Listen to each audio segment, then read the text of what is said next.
Oh, yeah. Those in the back are not hooked up to anything. What is an idea? What? So. From your laptop. Right? Down system. Yeah, just heard it. Heard it say according to. Yeah, it'll come from up there. It's just for some reason the microphones aren't connecting. And since it's after 6, I don't have any IT crew here.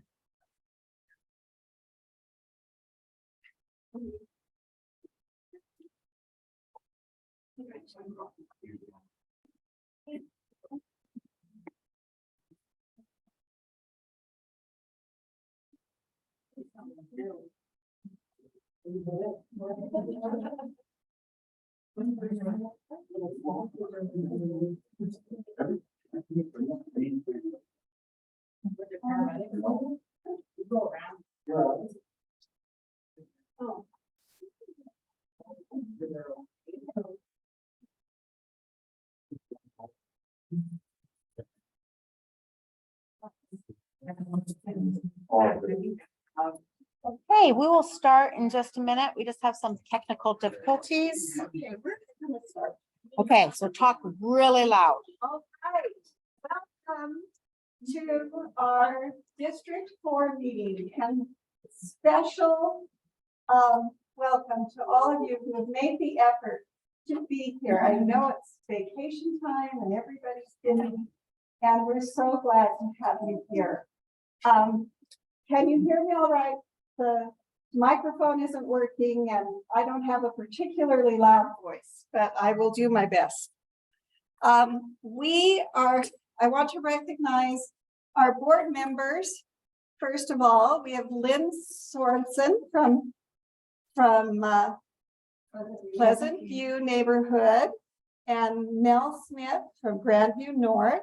And on Zoom, I think we have Mindy Jepson Yes. from Grandview South. And we also have Brent Hall. Oh, Brent, wonderful. Welcome, Brent. I want you to know that your neighborhood representatives are there to listen to you and help you with any concerns you have in your neighborhood. And so I want you to know who they are. We're going to start today. We're going to have the Jeanie Atherton, who's the Deputy Fire Marshal and Fire Captain for our Provo Fire and Rescue Department, talk to us first. Then we'll have public comment. If any of you have concerns or comments that you want to make, we'll have time to do that. And then we'll have a report on various projects ongoing that we're working on. And finally, we'll have the Provo Library, a little presentation from them, and their mobile van is outside somewhere. He gets over in the back area and they'll be coming by around later 7:30. And so we'll be available, the mobile library unit will be available for us to tour. So that'll be good. Let's start with Jeanie Atherton and her presentation on Wildland Urban Interface Programs. Thank you. Appreciate the introduction. I will talk loud, so hopefully everybody can hear me. So I get a lot of questions about the Wildland Urban Interface Program and why do we present it to all the different districts in the city? Because the program that I'm going to present that talks a lot about defensible space is something that's applicable to every home in our city. We're going to discuss, I'll show a video that explains why. But even if you live in a neighborhood and you're surrounded by houses, don't think that your home is immune from wildfire, because there's certain things that can happen that can make every home in our city at risk. So, okay, to the next one. So this is what we're going to discuss. We're going to talk about what is the Wildland Urban Interface, or the WUI. That's a term that is used commonly now that not everybody will know the answer to. And then what is defensible space around your home? why we need defensible space and what our mitigation program is that we provide in Provo City. So this is the technical definition of wildland urban interface. The WUI is the zone of transition between unoccupied land and human development. It is the line, area, or zone where structures and other human development meet or intermingle with undeveloped wildland or vegetative fuels. So in simple terms, it's undeveloped property next to developed property. So you have a house that's got developed property around it, and then you have a big piece of undeveloped property that's adjacent to that home or that neighborhood. These are just some examples from the draw behind Timpview High School. That is a huge wildland urban interface that we have that is a big risk for our city. So now we're going to discuss what is defensible space. So this little graphic right here shows that there's zones. We have different zones that we want people to clear around their home. You have the immediate zone, which is 0 to 5 feet, the intermediate zone, which is 5 to 30 feet, and then the extended zone, which is 30 to 50 feet. So it's the buffer between your structure and the surrounding area. So if you have that undeveloped land next to your home, you want to make sure that you have this defensible space around your home so that anything that happens on that property won't come onto your property. And it will slow or halt the progress of fire that would otherwise engulf your property. So it's a buffer zone that keeps that fire from coming onto your property and endangering your home. It also helps ensure the safety of firefighters defending your home, because it gives us an area where we know if there's a fire, wherever it is, and we know that somebody has defensible space around their home, we know that we can go to that house, and that's where we can set up our operations, because we know that that home has space around it that will protect it from the fire that is on the outskirts of that property. So we're just going to watch this video. Let's say wildfire is burning a nearby forest or shrub steppe and is now racing towards your community. You might be thinking, as long as your house is not the edge of town, you don't have to worry much about it. But the reality is everyone who lives in this community is at risk. And here's why. First, it's not the wall of flames from the wildfire that's most likely to threaten your home. It's the millions of embers that are carried on the wind that are your main concern. High winds can actually drive these burning embers up to 5 miles ahead of the flames. They can then land on your roof, in your leaf-filled gutters, sucked into attic venting, or ignite hedges, wood piles, or outbuildings near your home. Secondly, there's a whole lot of fuel for fire in a house, and when houses do catch on fire, they can send flames up to 70 feet or more in the air, making even more efforts that spread fire throughout the community. In densely built neighborhoods, fire can quickly spread from house to house or leapfrog to other neighborhoods. How do you go about suppressing this kind of fire? So even if your neighbors have done everything they can to prepare and protect their home, what you do or don't do around your home and property directly impacts them, the rest of your neighborhood. We're all in this together, and we're only as strong as our weakest link. The only way to prepare for wildfires is to work together as a community and get everyone's property ready to go long before the fire starts. And once we're ready, we've got to stay ready.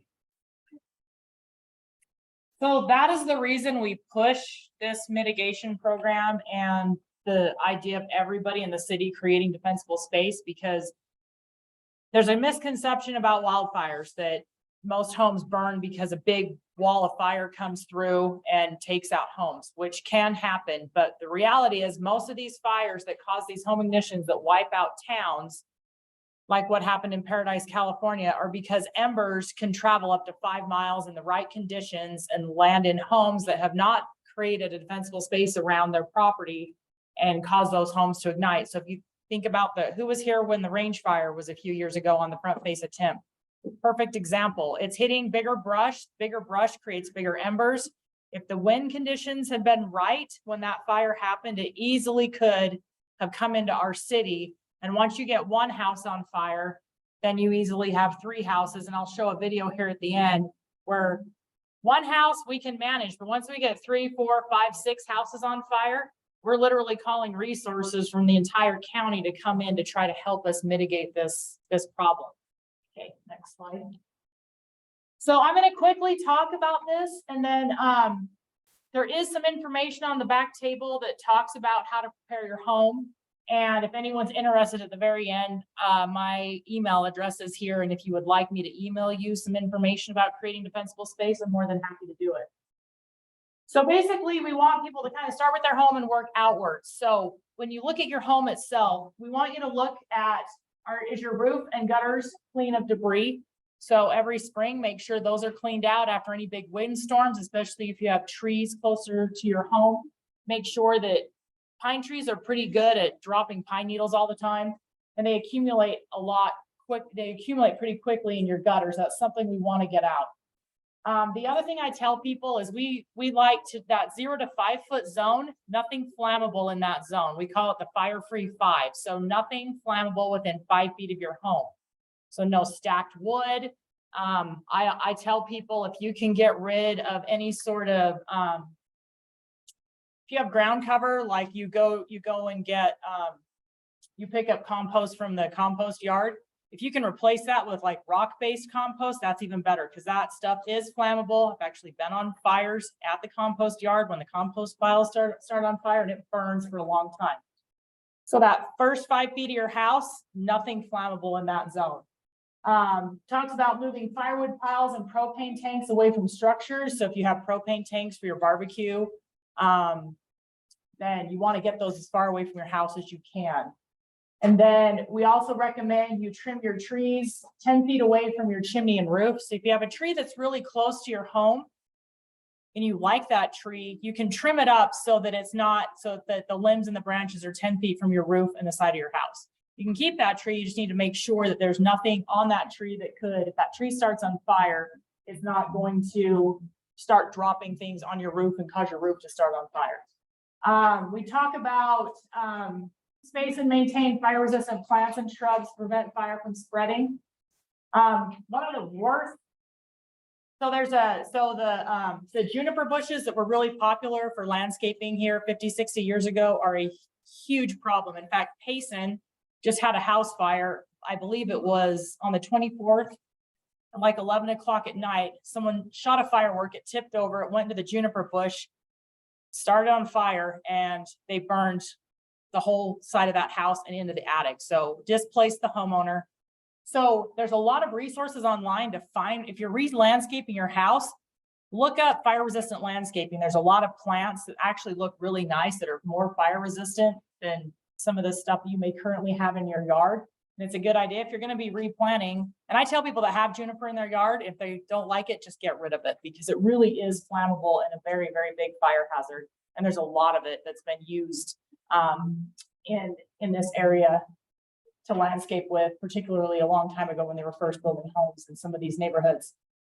So we talk about landscaping as ladder fuel. So if you have a lot of plants and shrubs that are under a tree that are more not fire resistant, but could actually start on fire, like juniper or something like that, you want to get rid of those and decrease, we're calling ladder fuels, because if those start on fire, they're going to create flames that go up and start that tree on fire. If that tree's next to another tree that's next to your house, now you've just created a way for that fire to get back to your home, kind of created a little route for it. And so the other thing is you can have stuff under your tree, just limb up that tree 6 feet or so. So cut all the limbs off so that if the plants underneath that tree happen to start on fire, then it's not going to get up into that tree. Okay, next slide. So this is just showing, this is a home that's up on the east bench. So this home on the right did a bunch of mitigation work, and it used to look like this. So if there's a fire coming up through this draw that's down below, this is good because now we've decreased the chances and it's going to get up closer to that home. So that just kind of shows a before and after type of photo of what this can look like if you have an area like this in your yard, what it looks like before and what we would like it to look like after. This still has a lot of work to do because there's a lot of stuff that needs to be limbed up closer up towards the home and the deck, but it's a good start. And what I tell people when they start doing this work is start with the easiest things you can take care of. So one thing I've noticed, there's a lot of homeowners, if they have open space or an undeveloped property or just any property behind their home, whether it's theirs or somebody else's, I've seen a lot of homeowners that dump grass clippings and branches over the fence onto that property. That's a really bad habit because I've been on fires where fires gotten into those and takes us forever to put them out. And it creates more fuel if there is a fire. If an ember lands in that from a fire that's in Orem or up on the east bench, it could easily start that on fire and then get closer to your home. And then the other thing is, if you have a big area like this, if you have scrub oak or whatever, or dead limbs on the ground, just start on the ground and start working your way up. So start with just clearing all the stuff that's on the ground that's dead and get it out. And then start working your way up and limbing up the trees around your home and go from there. It's going to be a year-to-year process because this is something that most homeowners will have to tackle one season to the next to get their home completely more resistant to a wildfire. Okay, next one. So this is a video from Reno in 2004. This fire was started by firework, and this shows how fast one fire will travel and how fast once it gets into one house. So this is sped up. So this is a minute in, and you'll see down here, you'll see the units the fire units that are responding. You'll see how fast this goes. And this doesn't even show what's on the other side of the street where these homes are, where it was doing the same thing. So we've got basically 2 homes right now. There's the engine. You know, when we get called, we get dispatched. So when you call 911, we are dispatched within a minute and a half. We want to be moving within 3 to 5 minutes is when we're arriving on scene. So now we're basically 2 minutes in from when we would arrive on scene. You can see them spraying water. But now basically they're just trying to stop this from extending into other homes and creating even more damage. But this is a hard battle to fight. This was a wind-driven fire, meaning the wind conditions pushed it. And that's a very hard thing for us to overcome. We need a lot of resources and kind of a lot of things to fall in place the right way so that we can get in front of this and prevent it from extending into other homes. So that is why we need defensible space. So that first video we showed that talked about we're all in this together, how if you're the only person in your neighborhood that does this, that's great, except it really doesn't help the entire neighborhood. It really is the whole community coming together to get this work done so that every home is prepared, so that if there is an ember that lands and one home happens to catch on fire, there's a less likely chance that it's going to propagate into the homes adjacent to those. Okay, next one. So this is an example. So we have a seasonal fuels mitigation crew, and they do a lot of work along our urban interface on city properties. And this was up on the Bonneville Shoreline Trail just south of Rock Canyon. So they had worked all last summer. They had trimmed about 10 feet on either side of this trail with string trimmers, all the way from Slate Canyon all the way up to Rock Canyon. So last August, we had a surge in the power line that caused the spark to drop that started this on fire. You can see up here where the grass is taller, but what this did is this created defensible space and bought our crews time to get in there and stop this before it ran the mountain. So the reason we call it $1 million stop is because had this gone up the side of the mountain, we would have been calling in the Forest Service, Utah County Fire, Air Resources, and those add up very, very quickly. So this is a prime example of what defensible space can do. It can give us time to get in and get a fire extinguished before it gets to the point where it's more difficult to manage. Okay, next one. So this is our community-based chipping program. So we have specific areas, people that live in the WUI and you'll talk about this more because we're doing a project on August 12th for the residents that live above Lions Park. And that is a prime example, that hillside below those homes on Jordan Avenue that run down and interface with the city property. That is what we consider wildland urban interface. So we have 6 seasonal fuels crew mitigation specialists that come in, and we do these chipping projects in neighborhoods where we have these issues like there are above Lions Park. And that's something that we've been developing over the last couple of years, and it's a program that will be in place forever because we have a lot of work to do, and it's going to take us years to get through all the neighborhoods and all the areas in our city where we have a significant fire risk. And this just basically shows one resident. This was just south of Timpview High School. They did So they just went in, they cut some stuff, but they did a lot of just pulling out the dead stuff that was on the hillside behind their house. And so it's amazing once you start what you can get out of there. But we were very excited. This took us they did this twice. So it took us 2 days to chip all this and get it removed. And and I found talking to homeowners that sometimes the hang up with them they want to do this work, but it's hard to get going because it's you have to do all the work and then you have to figure out what you're going to do with all the material once you get it removed. Well, that's where we come in. You get it removed from your property and take it out to your curb. And then we come in with the chipper, we chip it, and we actually haul it down to the green waste dump so it can be turned back into compost. So it kind of recycles everything back into stuff that the residents can use. So this is the other thing I would stress everybody should sign up for if you haven't already, because I've had lots of people ask me, well, if there is a fire, how do I know what's going on? Or if I need to evacuate, this is the way to find out. So this is the Utah County alerts that they will, if there's a neighborhood that's threatened, if there's a neighborhood that needs to be evacuated, they are going to send information and geofence that area and send information just to those residents so that they know what's going on and that they're informed. So I highly recommend everybody sign up for this. It's your best way to get information if there is a big fire that's affecting our city. And then take a screenshot of this. This is my phone number and my email. If you have any questions, if you would like more information about creating defensible space, please email me is the best, because then I can send you back an email with some documents and information that you can print out and use. And I also have business cards on the back table if you want to grab one of those as well. So questions? Yes.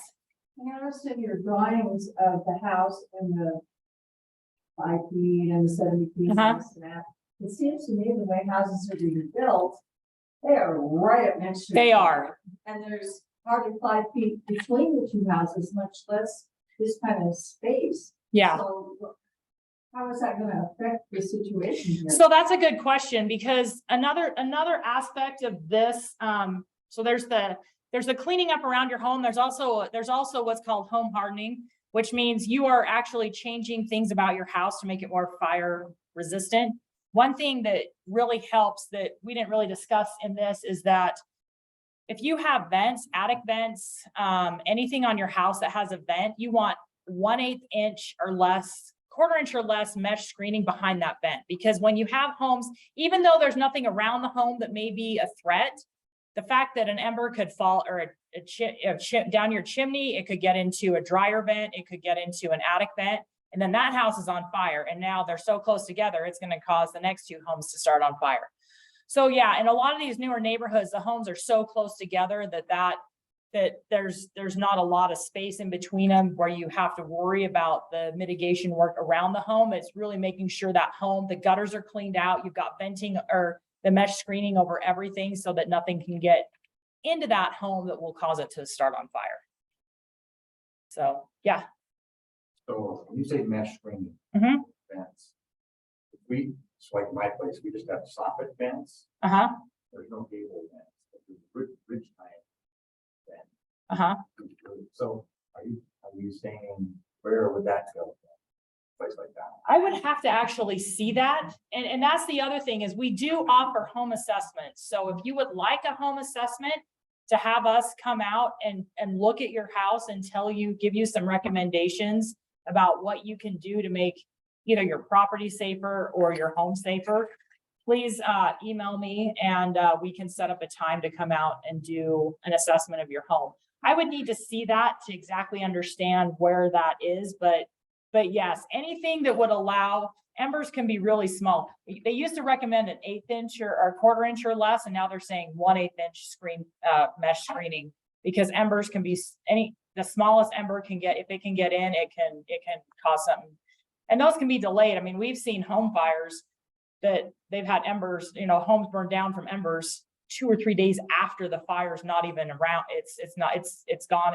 They're not even thinking about it. So those things can build slowly over time. They just get in and smolder. So, and did you have a question? It actually is about this very thing. So you're handling it this time. Okay. Yes. What about nearby properties that have dead trees, obviously dead trees? Yeah. So Is there anything? So that becomes a code enforcement issue. It's not something that we can do anything about, but that's something that would have to go through code enforcement. And that's usually what I refer homeowners to, is to call and file a complaint. We can't do it. But if you notice something, there's a process for that code enforcement knows about, and they have a way to enforce that if it needs to be enforced. So it's a good question though. Yeah. Well, the second type of security map, I think we can do it, but I don't know if the city is producing is the size of it. Uh-huh. What ground is likely to be? Yeah. My son buying a house up against the hill, and I said, be sure you find out what the earthquake insurance. Yes. He found he couldn't get it. Oh, really? Yeah. People need to know that. Yeah, that's a good thing to look at if you're buying property or a home. So that's a very good thing to make sure you're covered. Any other questions? Yeah. I just have a question on that $1 million pathway there that you guys created. Yeah. So are you saying that full pathway, that's how big is that? So that trail is probably this wide. And that's kind of. Well, so yeah, because really, I mean, so what we had done was the grass, the cheatgrass had grown up a few feet on either side. So we had trimmed that down. So the thing about fires is that the taller something is, the higher the flame is. So we trimmed it down so it was only a few inches tall. So even if it lit on fire, your flame height's only going to be about this tall. But if I have grass that's this tall and it starts on fire, that flame height is going to be above my head. And so we call that a fire break. So we use, when we go in, if we have a wildfire somewhere, we go in and look for the areas where we can naturally stop it. Is there a road? Is there a trail? Can we hurry and make this trail wider so that there's less chance that the fire can cross that? So creates us a little kind of defensible area that we can use to try to get ahead of that fire from moving. So any other questions? All really good questions. So okay, well, that is all I have. So, yeah, so I know you're going to talk more about the Lions Park project. So anyone that has any other questions about stuff like this, just feel free to send me an email and I will get back with you. Thanks. Thank you. Uh-huh.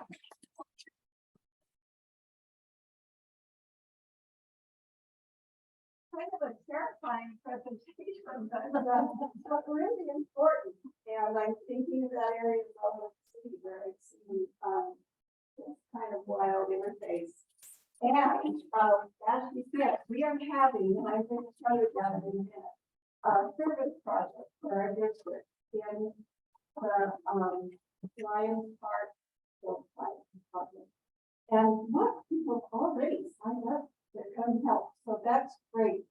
And if you don't see this, I'll pass this around again, but we'll be talking about it in a minute. But first, the next thing to talk about is what you want to tell.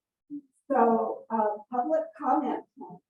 And Mel here is when she's our secretary today, and she's gonna write down what you have concerns about. And want you to know that when you tell us a concern, we go and find out what we can and do what we can and interface with the people that have the power to do something about it, and we try to fix it.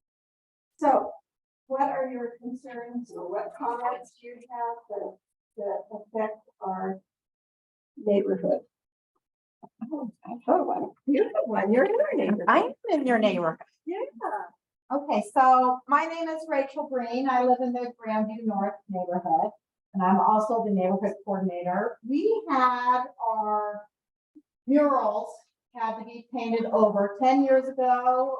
You guys did a matching grant for some murals, and because of graffiti, they had to be painted over. They brought me over the plaques that they took off of the murals.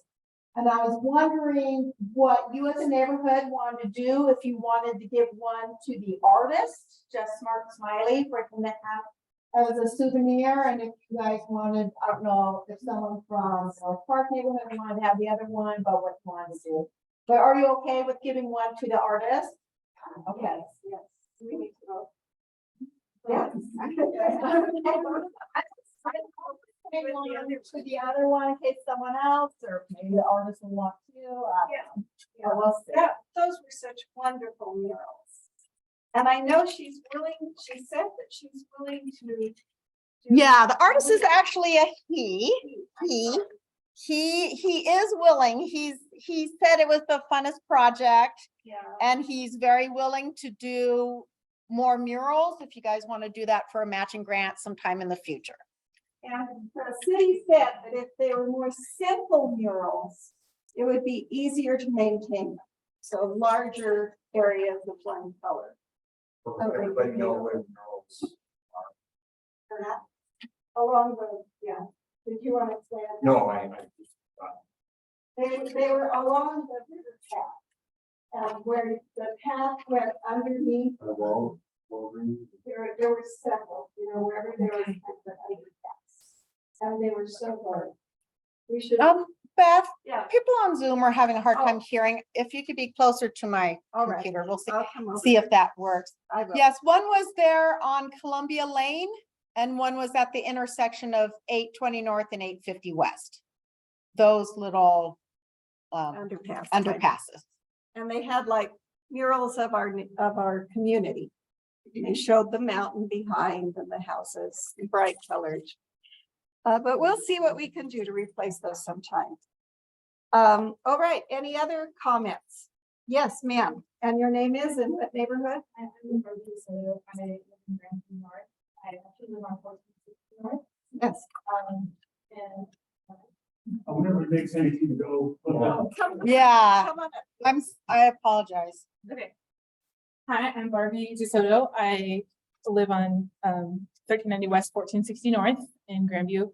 And I just actually spoke with somebody in the city. I was curious about some space on 1500 West as it gets right toward 2000 South in Orem. And they said that that's going to be a completed street. There's a developer who's going to complete it. And I would like to express that I don't want that to happen.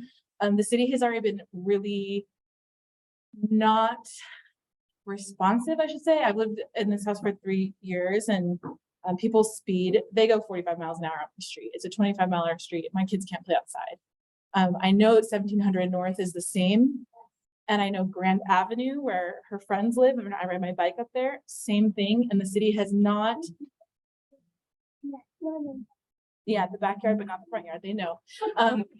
Anyway, and I just wanted to say, I think that it'd be really wonderful being somebody who bikes everywhere with my kids, to just make that like a mode filtering, and keep it just no cars. Because I think that having cars coming there over a blind corner, down the hill, they're going to be coming really fast. I've seen in other neighborhoods, and I just don't think that it's prioritizing our children's safety. That's a lot of kids are going down that street to come to Westridge. It's another scary, it would become another scary street they have to cross, not just 1460 if they're going home from Westridge, but now the kids coming from this side to Westridge and back are going to have traffic contending, and that intersection is going to become terrible. So I just really want to express, I hope that people understand for kids' safety, also just for pleasantness, like dividing the neighborhood more into like 4 quadrants instead of 2 now, where they're like impassable car heavy streets. I don't think it's correct. And I think that traffic calming needs to happen either way, but I would really love for that path to become something where those of us who ride bikes and walk places can go without cars competing with cars without being endangered by cars. Going up the hill into Orem? Yeah, 1500 West, they 2000 South. That's where they want to do it, and I think that would be way better as like just bike path, walk path. It'd be wonderful to be able to get that way through those quiet streets in Orem, and we can ride up there if they kind of restore those paths. Wait, sweetie, and it would be something that we could use, and I would use it all the time because we go up there all the time. Yeah. I've been in touch with him. I'm actually on the planning commission too, but this is a neighborhood issue as well. And so I wanted to mention that. So this is through kind of an undeveloped couple of blocks, right? Yes. At the end of It's 1500 next to them. Provo City has those plats. The 2 separate plats that are meant. Okay, go ahead. So they own, Provo City owns those. They own them. and they're intended for a street. The developer offered to like finish it as part of his development, but I think that we should not allow it. And I think that it will make the neighborhood worse. And it's already really hard with cars. Thank you so much. That's so good. Just for the minutes. So when you said speeding in Grandview, are you talking about 1460? Everywhere. And 1500 West. Yeah, so everywhere really, but 1460 is really bad because it feels, it's a straightaway. I'm gonna be working with hopefully somebody from the city about, as far as planning commission, hang on, sweetie, about getting better, basically design standards for crossings for all schools in Provo, because that's a problem everywhere. Yeah. I have friends I have my best friend in my church ward. Her girls go to Timpanogos, and that's crossing to Timpanogos Elementary, and it's crossing the same problems, even bigger street. And so I'm hoping that'll have some traction, but I think this will also have a big effect on bringing more cars. And like, in my opinion, people who live in the neighborhood can have their cars, but like, I don't think we should have our neighborhood be thoroughfares. Personally, I think it's really damaging to the safety of children. Yeah, 1460 and 1700, 1730 have become arterial. Yes, yes, They're supposed to be collectors. They are not functioning that way. They're Yeah. arterials. People use, Sandhill, just get into the city. It's the quickest way. yeah. You can Google it. It'll be the quickest way Yeah. to get into Provo. Yeah, and so I think I'm a big believer in designing for the results you want. And so I'm hoping that, I know that Aaron has been talking with other people here about tactical urbanism project where we can test some strategies, perhaps speed bumps, perhaps narrowing is usually the most consistently effective. So I'd love for everybody to know about that, talk to your neighbors and spread support for that, because if we all put the sandbags and the plastic things out there and it's our project, it's much more likely that it will become permanent. So. Thank you. And we'll be talking later on about some issues with 1500. Thank you, 1500 West. Any other comments? Yes. More after the day. Oh, Tell your name. Bob Ridge, Grandview South. Come on here. I just wanted to know if you have any better information on when the Provo River Trail will be opened again, where they've done the conversion for the. I don't know that. Do you know anything about that? I do not, but we can ask. Yeah, I think there's a sign on the trail just below there's a restroom with a water fountain. And I think that says May of 2024. Is that what complete trail? That was the, Yeah, Sign when means- when it'll all be open. I went by there today, a different direction. Is this the Delta project? Yeah, it's the upper end of the Delta project, and now they're working on the east side of Lakeshore Drive. And I think they're gonna wait for all of that wetland to be developed before they open the trail through it. So several more months. Well, we will find out and report. If your name's back there, you signed up on that list, you'll get an email which will give information about that, right? And we have a comment online too. Oh, okay, there's a couple out here. Should we do the one online now? Sure. Okay, is it Rael? If you want to go ahead and speak?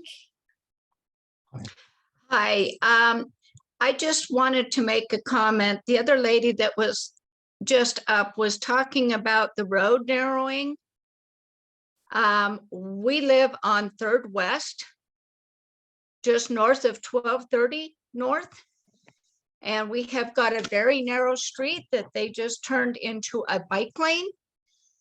And our street has become an arterial freeway because people go from Macy's and instead of trying to get out onto 1230 North, they come down our street in excess of 40 miles an hour. And our car was literally totaled this morning by a car. And there's gonna be kids killed. So please, as people that are looking at doing this narrowing of streets, we have semis that are coming down the middle of a street because there's not enough room for them to be on one side or the other. There is cars that cannot pass safely down our street because now it's become an unsafe area, and it's actually a designated bike lane. And we have called police and we're not getting any help. All right, so are you saying that they use your street instead of 1230 North? They come, instead of trying to go into Target or into that way to get into the stores, because they've now built the credit union there and there's no way for the semis to get in. People don't want to take 1230 North to come in. They come down our street. And we're actually, I seen a kid almost get hit crossing the street the other day. Boy, that's a really good thing to know about, and we will look into that. Thank you. We do need some help, but narrowing the street has only increased. Our street is so narrow. Please come and look at it. They will not do speed bumps. We have asked for them. We do not even have crosswalks between 1230 North and 1600 North. There is no way for these kids to cross safely. And we've got a lot of little kids in our neighborhood, so please help. All right. Get her name again. What's your name, please? Shelley Jensen. Shelley Jensen. And your neighborhood? We are in the Carterville neighborhood, considered Carterville. We're right off of 1230 North. Isn't that one of the consequences of the work that was done on 1230 North, where they made it so we couldn't cross, you know, over into the other side? No, you can't turn left into So, the yeah, so Macy's. now parking lot. I'm one of the ones that come from Macy's and go out the back and round Third West because I want to go back up Columbia Lane. Right. Yeah, So Now- that, I don't speed. Right. that is. Now you can do, I used to be a 300 West person to go to Macy's until I went to a neighborhood meeting for Carterville and heard them talk about it, the residents. And now you can go down 400 West. And they right? don't. No, I you know. actually turn on 400 West and you go Yeah. back behind the And buildings. you go behind the buildings and you can get to Macy's. So I don't do the 300 West anymore purely because of comments like that. And I used to do it all the time. But And- now there's even a light on 400 West. Use if you do go that back way, use the 400 West. I actually learned that from Bill Pepperoni, the head of development services. Publicize that. We should publicize that in our email message, I think. Thank you. Thank you. We would appreciate it. We have seen too many calls with our children lately. Good. You had a comment over here. Oh,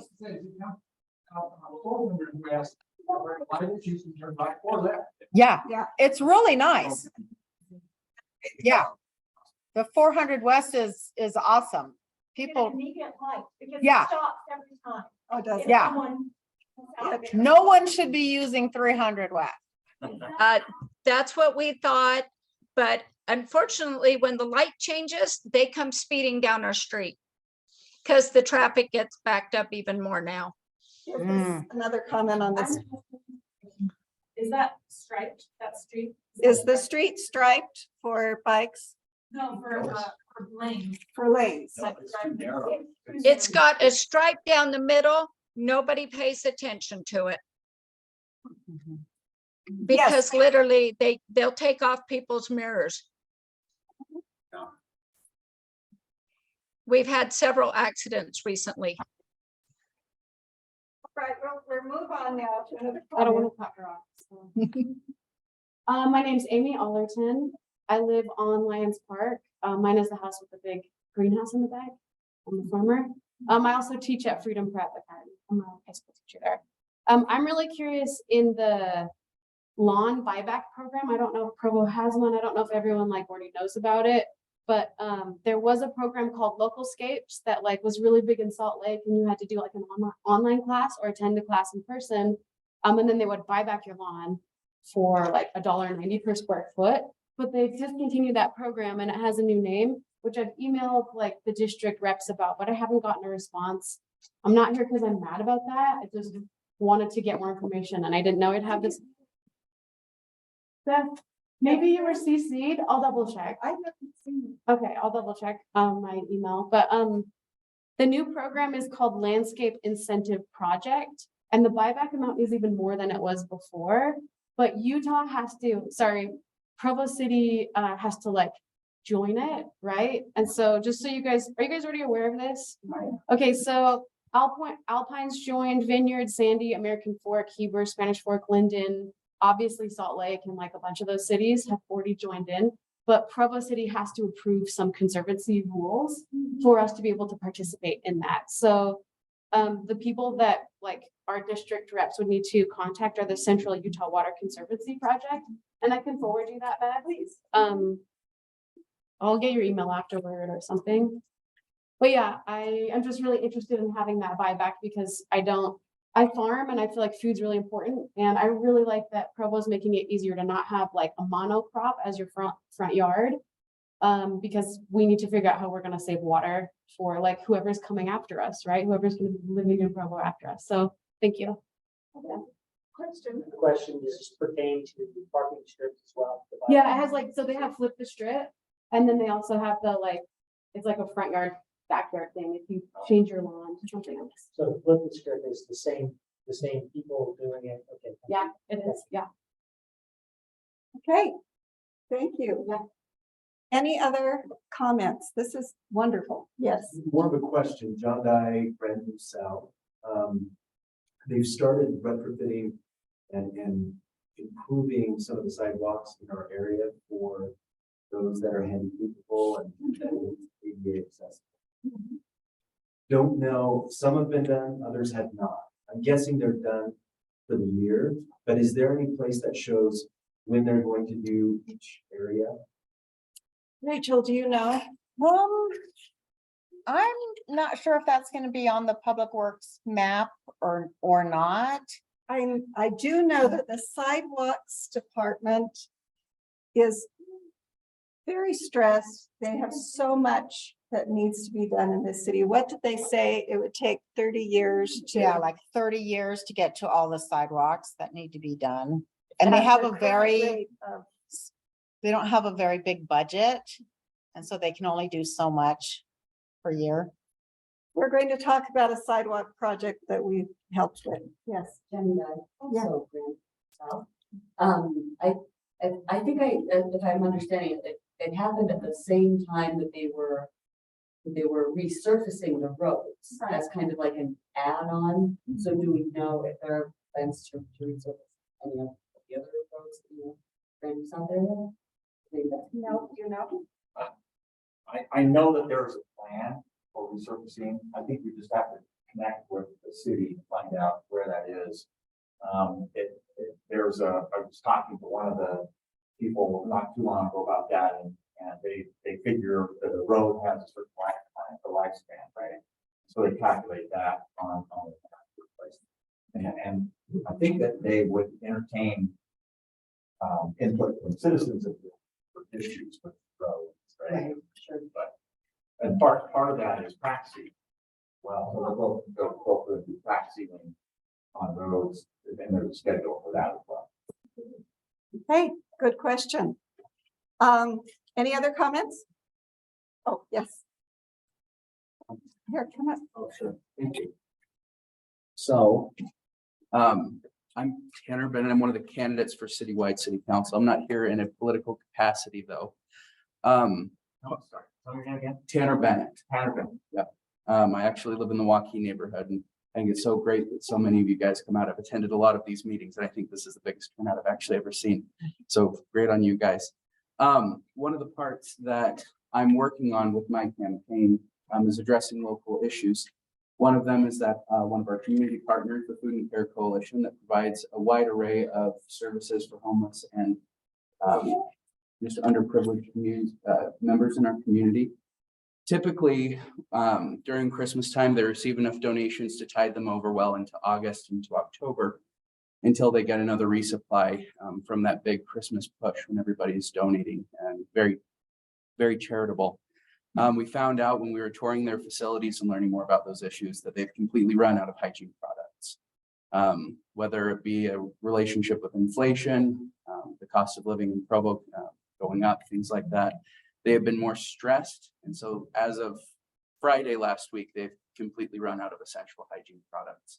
So what my campaign and my canvassers are working on right now is passing out these flyers that encourage our local community members to donate to Food and Care Coalition and help kind of relieve this burden. That's our big Christmas in July, with July 25th being just this last week. We want to bring a little bit of Christmas in July to them. The drive is ending the 31st. I'm collecting.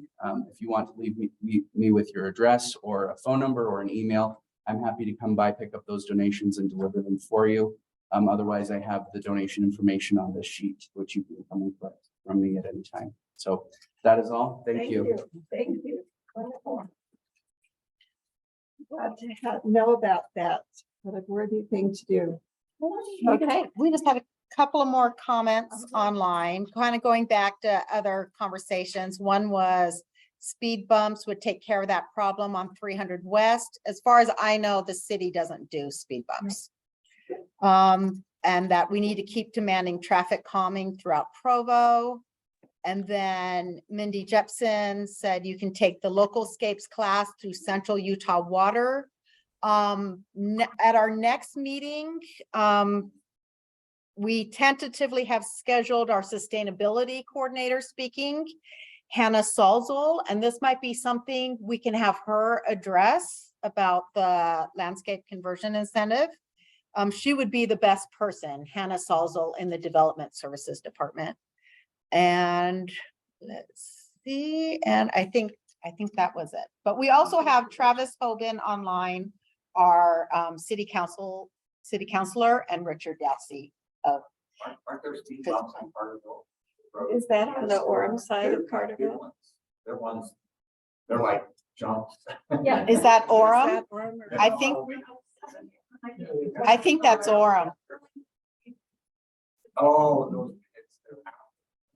Yeah, the bridge. Yeah. All right. Sounds meaning.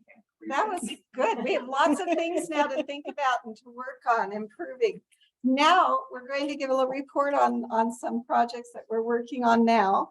And Rachel will pull up that slide.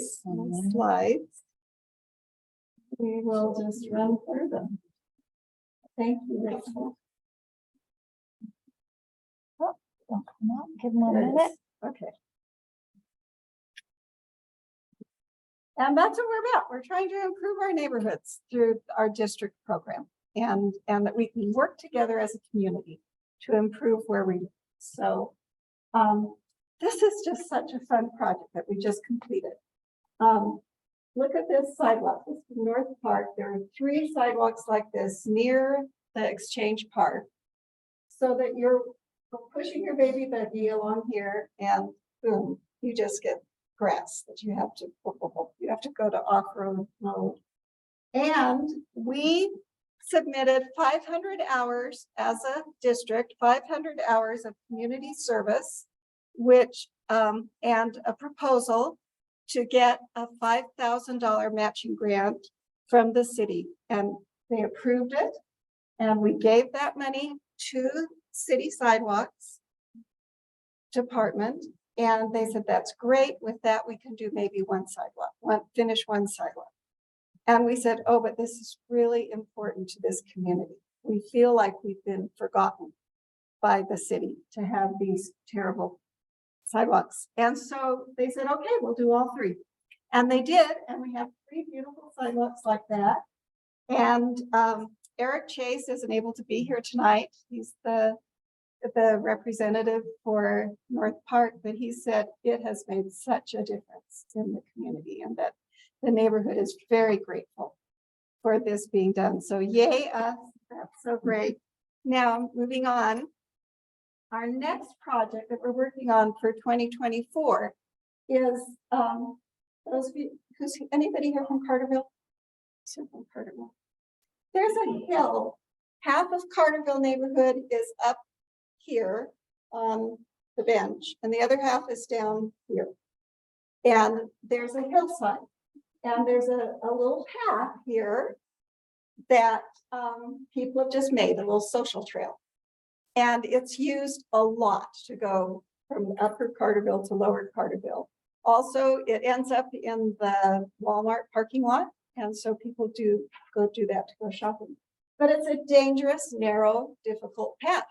So what we are trying to do is get this path made into a nice sidewalk kind of path that everybody can use, that people go up and down to church and, you know, just lots of things. So, but that is very expensive. It will cost more than $5,000. We're going to do our matching grant and try to get the $5,000 that, so we can contribute that. It's going to cost $70,000. So we're trying to get some federal funds to help us with that. And then, of course, we are trying to get the city to approve using their funds to complete that path. And though our $5,000 is kind of just a little drop in the bucket, it shows that that this is a really valuable project to our community. So we really want to get going on this right away. So we have a big service project coming up, which is connected with the fire and with this matching grant. And I do hope that you will all come and help out with that. We get $10 for every hour a person works. So go to the next one. This is the Lions Park Hillside Project. There's this whole hillside that is just wild. And it's in people's backyards, and people have put wood, and there's dead wood and debris and stuff there. So we are going to go in there and clean that up on the next slide. Saturday, August 12th, 7 to 10 a.m. And then Marvelous Catering is donating a wonderful breakfast so that after you work hard for 3 hours, you get to have a great Molly's restaurant kind of breakfast. It'll be great. Wear work gloves, long pants, closed-toed shoes. You'll be in the brush. Maybe insect repellent too. So please sign up and tell your neighbors. And, you know, if you're involved in church organizations, please get those organizations mobilized to help with that. And you can talk to me if you want more information. So the next thing I want to report on is the Carterville intersection. This is something that came up at our meeting, months ago, and we've been working on it ever since. We have made progress on it. The city reports, I don't know if you remember, the Carterville Road comes down 1700. There's a stoplight on 5th West, and then 1700 goes here, and Carterville Road's just real close to 5th West. So very congested in that area. They moved the do not block intersection sign on the southbound Carterville Road. There's a square. Go to the next slide and I'll show you. Here it is. There's a square you're not supposed to block. Do you know what that square means? It means you're not supposed to stop your car within that square. They've added that do not block the intersection.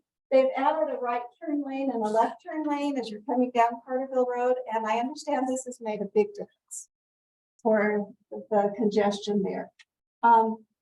They're going to put a stencil in here that says do not block, but they have that stencil on order. They had to order that. So I feel like we're making progress on that. While I was there though, taking pictures this afternoon of one of the business owners in that parking lot over there came out and said, I want to report that Quick Quack is so noisy. And so there's another thing. that we need to talk about, and we need to put that in neighborhood complaint. The car wash is really noisy for the neighborhood.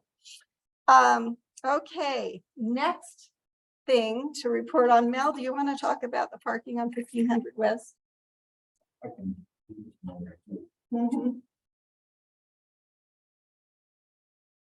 So for those of you who travel up 1500 West along the park on Saturday mornings and actually in the evening too. I didn't know that was the case, but I went by there last Saturday evening.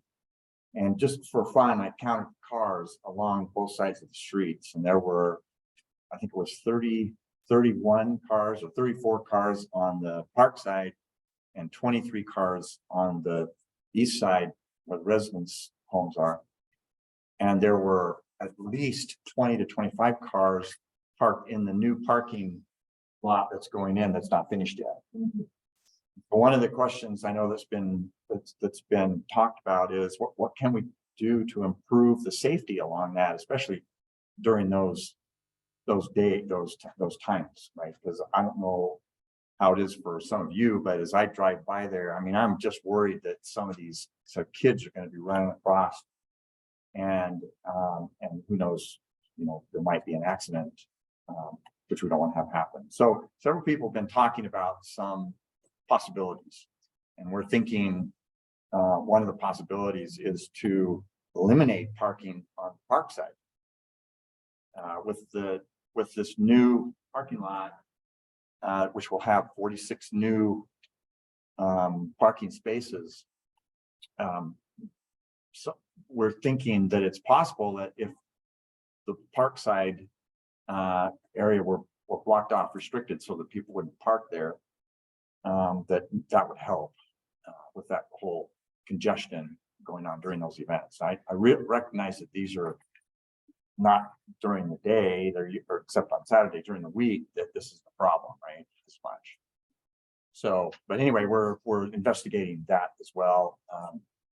I don't know for sure how this new parking lot really is going to work, if it's going to accommodate everybody.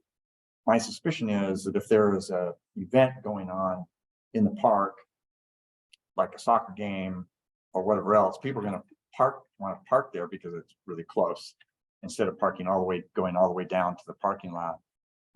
But if the parking is restricted along that side and it's enforced, then maybe that'll work out. But anyway, those are the kinds of things that we're looking at and trying to see what the best solution is.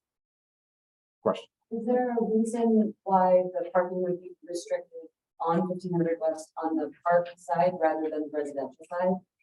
So that people who, if there is a need for extra parking, people who are parking to go to games don't have to cross the street, and those of us who are driving or riding or running or whatever don't have to worry about kids starting. Roger, do you have a comment? I think that for your field of view, if you have cars parked away from the park side, you can see anybody who might be darting out after soccer. Okay. Or something like that over on that sidewalk side. And another comment was that if we looked at maybe carrying the bike lanes and striping that was done on 1500 West south of 1460 back up north, that might help with the whole idea of it becoming a little bit safer. So anyway, that's the report. Yeah. I just have a question. With the new regional sports park, will a lot of those soccer games now be located at the new park? And so maybe would the parking just need to be temporary? Good question, good point, possible. Yeah. That's the new sports field coming in here that is on this line, or is that a different sports field? The sports field coming in is Down by the further, airport. further south. Yeah, that's the one we're talking about, and that's supposed to be a huge area. Yeah. I don't know if that will change the fact that there will be a desire and a want to have sporting events at Rotary Park, but it might help, right? Okay. Right. Anybody else have a comment? Marty? I agree with this. And I think the lady who was talking about narrowing distances, it's two different. It's- situations. right. The streets up in Grandview are quite wide. They're not like the streets in other spaces. Narrowing empirically does help slow the car because unless driver feels unsafe going fast, they won't slow down. Doesn't matter if other people are unsafe. Psychologically, like we do this subconsciously.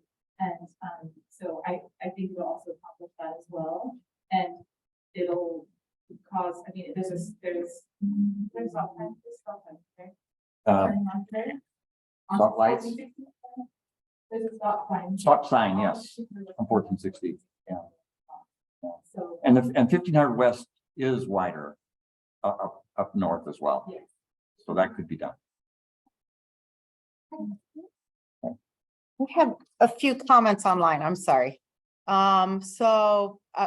These are about past things. So one was about, they wanted to know how the fire department would be involved with the service project at Lions Park. Absolutely, yes, they are going to be there.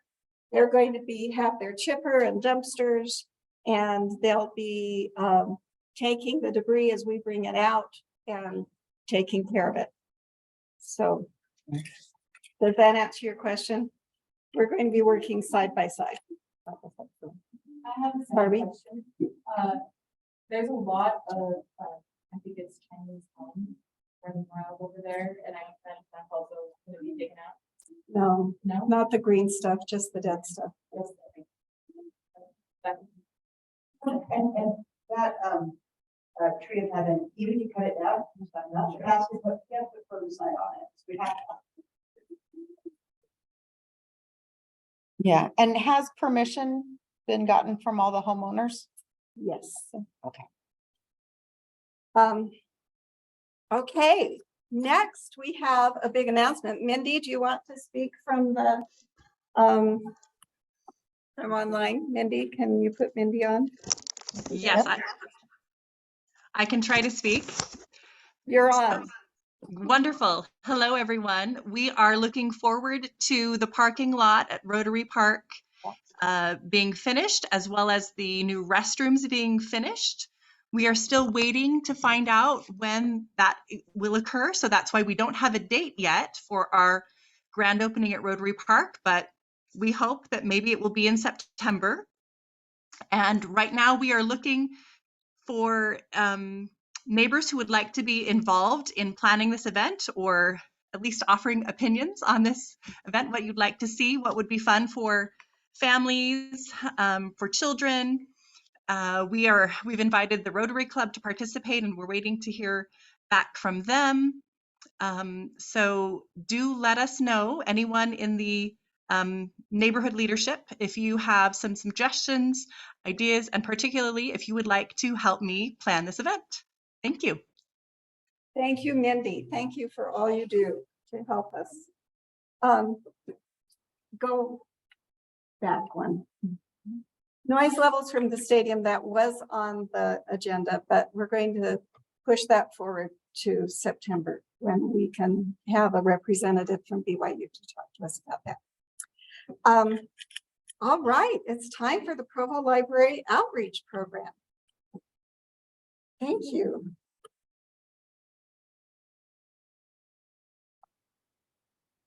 Hello, everyone.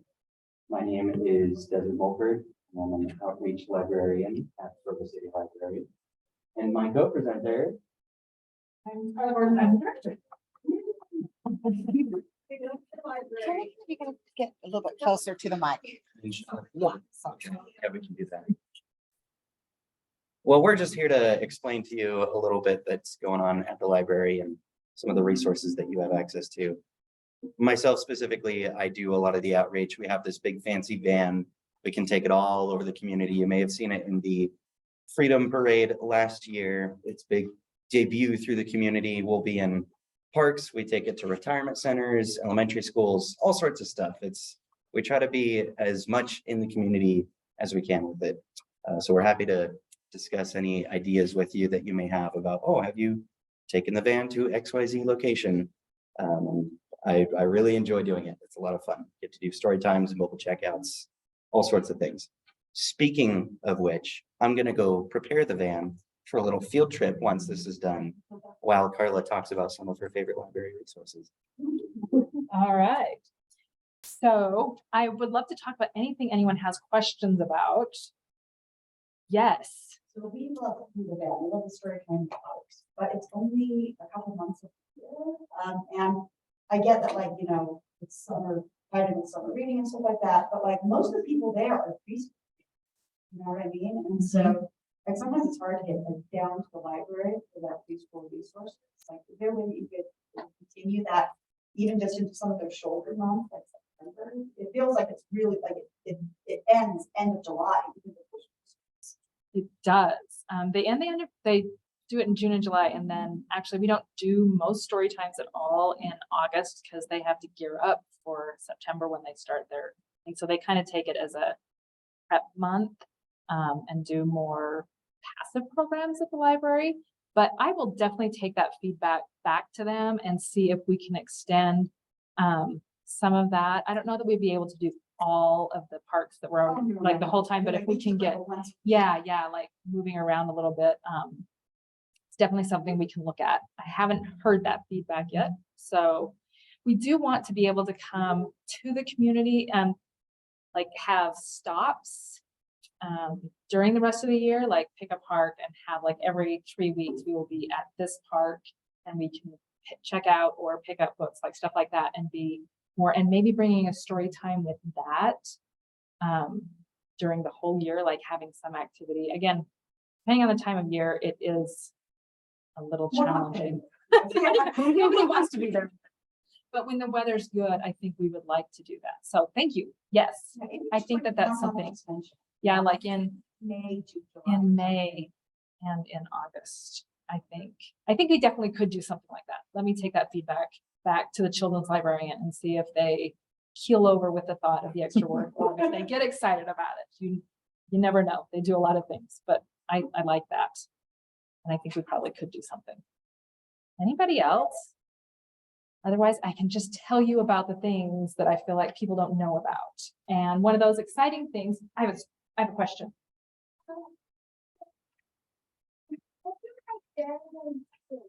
Oh, what do we do? Do you know what? We spend a lot of time buying books and making sure we have all the resources of the library that you need. We spend a lot of time putting together programs and story times.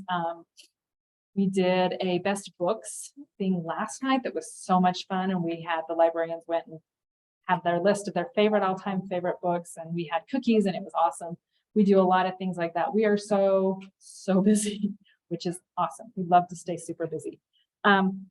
We have things that we check out, and this is something that people don't always know about, but I'd like to go through a few of the fun things that we have. In the last couple of years, we have added video games, which is fun because people can check them out and see if they like them before they have to spend like $40 to $50 to buy them. We have board games and card games and stuff like that, which is kind of the same thing. I think it's hard sometimes to go out and know you like a game and buy it before checking it out. So we try to stay up on a lot of different board games that are coming out, as long as they're not super expensive. But if you're curious about a game, check it out at the library. The most popular ones, you have to put a hold on, but you can check them out. We have telescopes. We have 7 of them. You can check them out and take them. We are just adding the capability of picking a time to check those out. So some of them will be just available. You put it on hold, the next one available comes to you, and sometimes you have to wait several months. But then we're going to move it on to some of them onto another calendar where you can say, there is an asteroid thing going on this week, I would like it, or we are going camping this week, we would like to have it, or something like that. We have visitors, or this is just a good week for us. So we want to be able to do that. We have book club sets that are kind of the same thing. If anybody has ever used those before, it's a set of books. There's 15 copies of the book. You can check it out all together and then distribute it to all your members so they don't have to go find the book themselves. And it checks out for 6 weeks, which is usually long enough for a book club to read it and get together and meet. But you can check the times, you can schedule those out in advance. We have a movie projector and a sound system you can check out. If you want to do a backyard movie night and you don't have those things, you don't have to. We have a bike repair kit that we just started checking out. So if you would like to tune up your bike, and it's got a stand and then all of the tools that you would need to tune up your bike, that can be checked out. We have hotspots, we have Chromebooks. We've got. You have a question? Oh, I was just checking. Oh, yeah. I guess not. I think what else? We are always adding new things. What did we just add? There's a games for kids and Osmo. You have to have an iPad to use with it, but it's a thing you can do. And then if you're in the building, we have toys you can check out for your kids. We've got VR headsets that you can register for a time, come in and use them at the library. Check out that technology for a couple hours on your time whenever you want to. So those are a few things. Yeah. No. You guys also have a seat, like, I was gonna say. We do. We have a new seed library that we've had this year and it's been very fun. So yeah. It means you can come in, we have little packets of seeds and you can take up to, I'm trying to remember, 3 or 5 or something. Like they ask you to only take so many, but you can take seeds. And then we hope that at the end of the season, you'll bring some in and then we package them again. And it's kind of just a way to encourage people to grow their own vegetables and things. And yeah. Yes. I would like for Rachel to take notes that you can check out an AV system. Yes. I know. I'm gonna have to do that earlier. They worked last week. Every week they try to fix something in the room, which breaks something else. Sounds right. But I love that you have the downstairs studio where you can film YouTube videos, you can do podcasts, you can rent GoPros. Yeah, and there's a really nice like digital camera you can check out.